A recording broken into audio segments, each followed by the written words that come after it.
Welcome to the league with your host, David Magid and Benoy Thanjan. You might know me from the Solar Maverick Podcast. Today is August 13th, 2025. This is the league. As I said, you give us 5 minutes. We give you the latest solar and clean energy trends. And what I'm going to talk about is something that the solar industry has been talking a lot about since this happened, which happened a few days ago. The Solar for All program was terminated under the Trump administration through the Environmental Protection Agency. This abruptly cancels 7 billion Solar for All programs originally established under the Biden administration to support almost 1 million low-income households with solar access. Right now, only about 53 million of this program has been spent before termination. We expect that there'll be legal challenges given that the funding was already committed by the government. Obviously, it's been very challenging times in the US solar industry. But one good thing is solar capacity growth continues, though it's slowing, specifically on utility scale solar in the US. For the first half of this year, there's been a raise or increase of 10% when you compare the mid of 2025 versus the mid of 2024, mid-year 2025 versus mid-year 2024. But this represents a sharp slowdown from last year, and from comparing the mid-year of 2024 to 23, that was 33% growth. And I think obviously next year, we'll probably maybe see actually growth increase because everyone's rushing to have their projects built under the big, beautiful bill, which you could get the full investment tax credit without limitations by the end of this year. But we're seeing like states varying widely on utility scale capacity.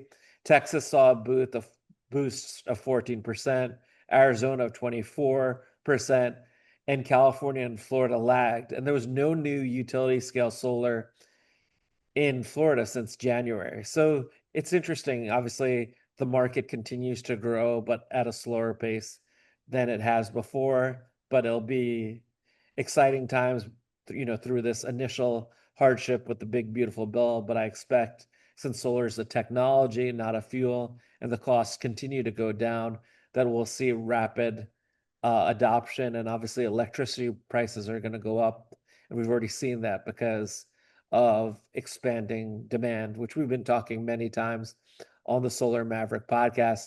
The other thing I was going to say really quick was I've been speaking to some investors, and they've been talking about not even getting the investment tax credit, that the projects pencil without that, and all the creative structuring that you need to take advantage of that and depreciation, that since the cost of solar continues to go down, that they could use foreign panels even with tariffs, and it might make more economic sense than with tariffs and getting than without tariffs and getting the ITC.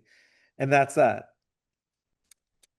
I love it, Benoy. Solar is a technology, not a fuel. Great line there.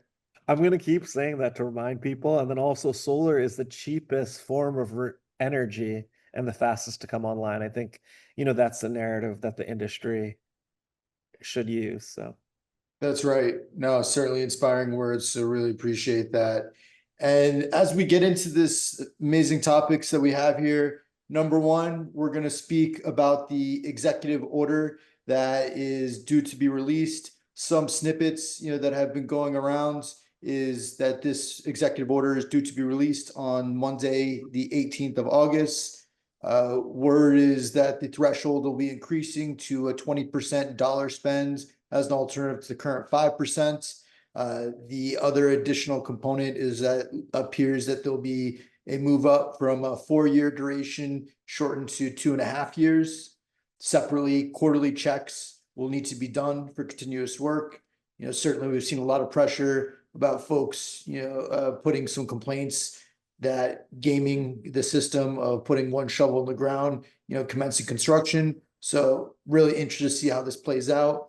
Obviously, this does not talk about FIAC at all, and this is all speculative nature at this point. So let's see what happens on Monday upon the release. Second topic, let's go to Texas ERCOT market. ERCOT market, battery storage folks just got a huge hit. Not a good hit, I'm talking, by the way, too. The hit that had come is in regards to the non-spinning reserve. There has been a requirement requiring 4 hours. What this means is that battery storage projects, developers, owner operators are typically focusing on 1 to 2 hour duration battery storage projects. They will not be able to participate and receive these revenues. Who does this benefit? This is going to benefit the Calpines, the NRGs, all the folks with these gas peak planters that are able to participate in that market. So going to be a decent squeeze.